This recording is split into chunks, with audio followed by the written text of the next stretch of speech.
was in New York on September 11th. That was the day I stopped believing in democracy, because I had been elected MSA president a few days earlier and decided I no longer wanted that job, but there was nothing I could do about it. When I got out of the subway, the first tower had already been hit. We assumed it was an accident. Nobody processed what this could have been. The building was on fire. There was ambulances you could hear rushing past. I was at NYU. It was about a 30-minute walk to ground zero. We could see the towers from campus every day. Went to Persian class, studying Persian, and someone came down and told us about an hour later that the second tower had been hit. And it took me, as a Middle Eastern Studies major, not a very long time to understand what was happening, and then to be doubly afraid. Both because I didn't understand what was happening to New York City, and because I was afraid that as a brown, bearded man, it was not the best time for me to be outside.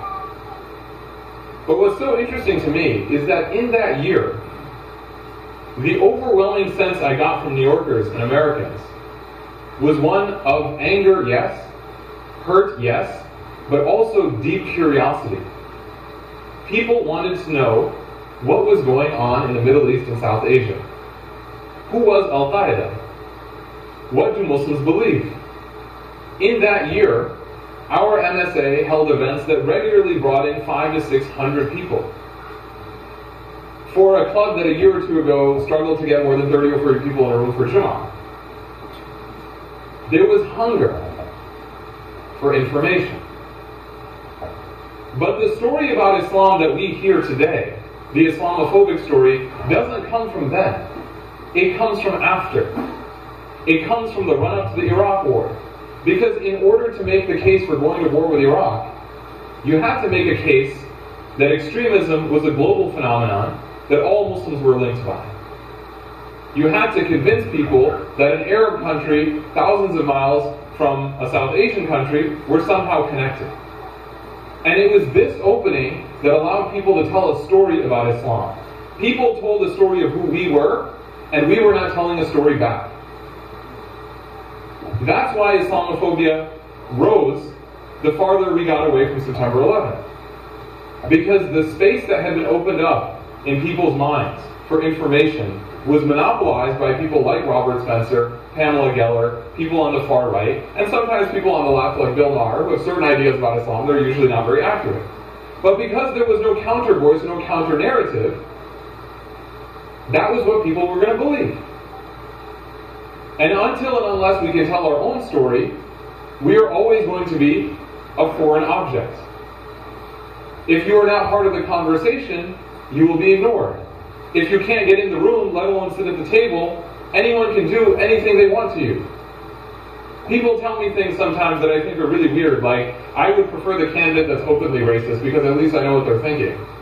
No, you don't want that candidate. Because if people don't respect you, at least they don't want to offend you to your face. If they feel like they can offend you to your face, you don't matter. You don't count. Right? You might not like your boss, but you're not going to be a jerk to your boss because you need to be nice to your boss. But if you don't respect someone, you're not going to be nice to them.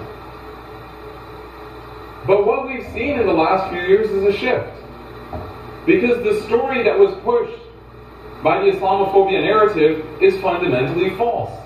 And you can only lie for so long. Eventually people realize that you're just making things up. In effect, the Islamophobia industry is currently undergoing what Nate Silver did to the class of pundits on TV.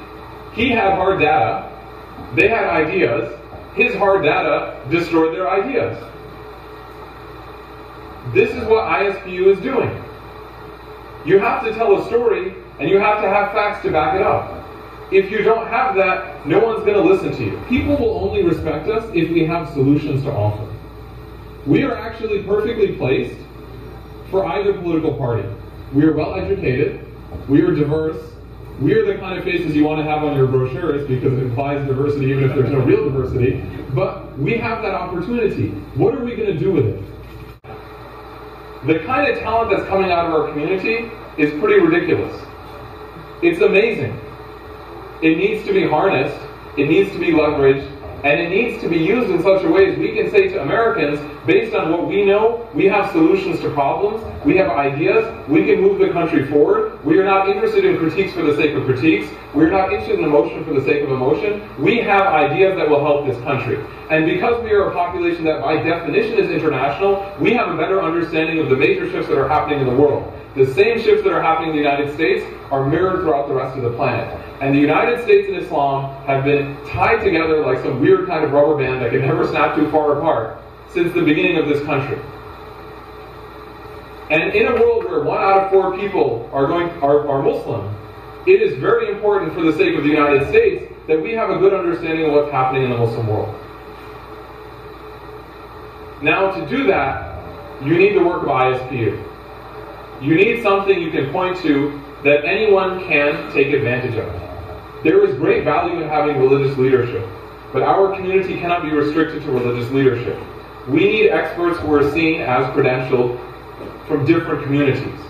Someone who can get up, go on TV, write an op-ed, publish a paper, deliver a briefing, who will immediately be seen as a valid voice by mainstream society. Don't worry about the Islamophobia industry. It will die on its own, because it's not telling the truth, and it's not offering solutions. What we should worry about is being there, ready, waiting in the wings, when they have nothing left to say. Because yes, right now, people don't always look to us to answer questions. Other people speak for us. But eventually the media gets to the point and understands that those people don't know what they're talking about, and they need someone who does know. This explains the difference between 5 years ago and today. This explains why you have American journalists in Gaza. Because they realize the stories that are being told are not accurate, and they want to tell a different story. Our job is to tell that story, to make it make sense, to show who we are. This is not a big deal. Islamophobia is not something we cannot surmount. We have individually the skills to do it. Where we are lacking, and it's not a huge lack, is in bringing our best minds together to tell who we are, to show how we can help America, and to actually offer solutions to help America. That's what people remember. Do you have something that is good for me, or do you only care about yourself? And what ISPU is doing is saying we are using our knowledge to help the country. And that is the most important thing you can do. Thank you very much.